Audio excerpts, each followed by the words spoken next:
Hello, in this video I'm going to go through another set of poems from Prince Koresada's poetry contest. Let's get started. 年ごとにいかなる梅雨の桶ばかも秋の山辺の色濃かるラム Every single year, however many dewdrops may fall, the autumn mountain meadows turn to richer hues, it seems. Dew is one of the standard symbols of autumn, and here it's falling on land around the base of a mountain. The whiteness of the dew serves to accentuate the autumn colours and make them seem richer. Tatsuta gawa, aki wa mizu naku ase na namu, aka no momiji no nagaru reba oshi.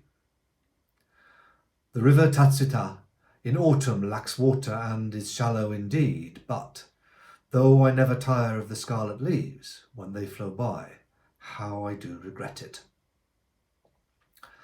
Tatsuta, which is a location about 10 kilometers to the west of Nara, is what's known as an utamakura in Japanese, a term that translates as poem pillow.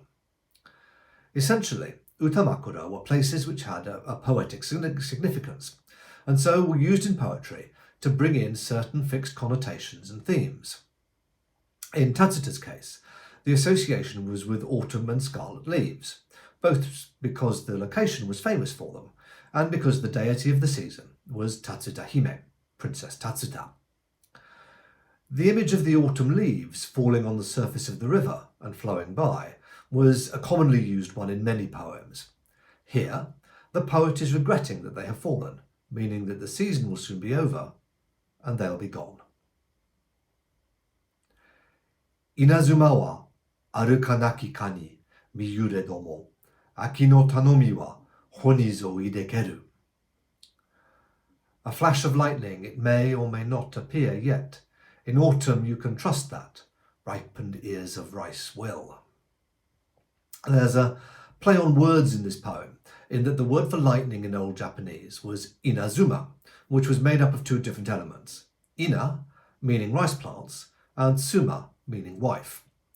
The reason for this was a folk belief that it was the flashes of lightning striking the ground that caused rice to germinate and grow, and it's this belief that the poet is referring to in his poem. You may not have seen the lightning, he says, but the ripening rice is proof that it struck. Ama no hara, yadokasu hito no nakereba ya, akikuru kari no neo wa nakuran. Upon the plain of heaven to lend them lodging is there no one? For the geese coming in the autumn seem to cry so plaintively. Migratory geese were the birds most strongly associated with autumn, and their calls were conventionally felt to be sad. Here, the poet speculates that the reason for their cries is that they have nowhere to rest. Toshigoto ni akikuru koto no ureshiki wa kare ni tsukete mo kimi ya tou tozo. Every year, autumn's arrival brings happiness. Is it the geese? That I will ask you, I think. Now, slightly unusually, this poem associates happiness with autumn, brought by the geese. The happiness is, of course, relief from the summer's oppressive heat. Higurashi no naku aki yama o koe kureba, koto zo tomo naku mono zo kanashiki. The sundown cicadas sing in the autumn mountains. Passing by, everything is somehow all the more sad. The original poem refers to a particular type of cicada, a higurashi, which sings in the late summer and early autumn.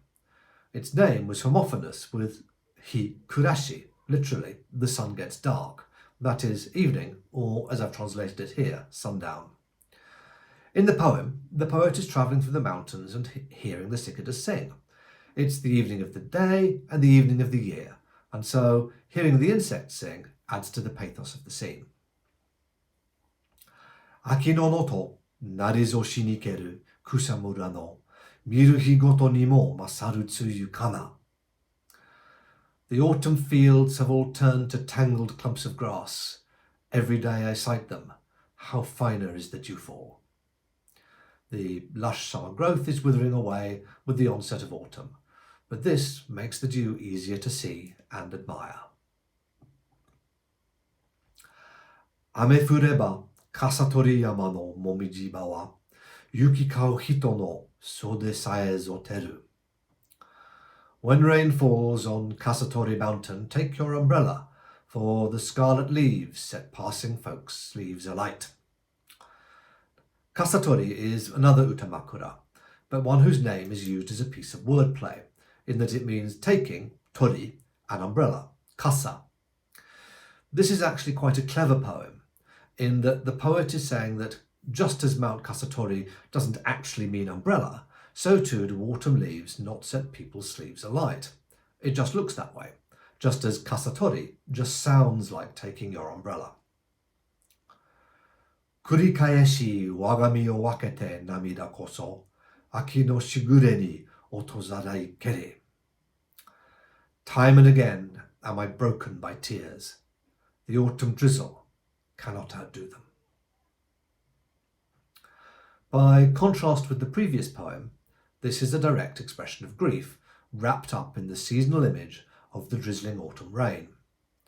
In later periods, waka tended to eschew strong emotions in favour of elegant suggestions, so this poem seems all the more powerful. Saoshika no shigarami fusuru akihagi wa tamanasu tsuyu zo tsutsumi tari keru. Ah, the stag, entangled, tripped on the autumn bush clover. Dewdrops turned gemlets have wrapped him all around.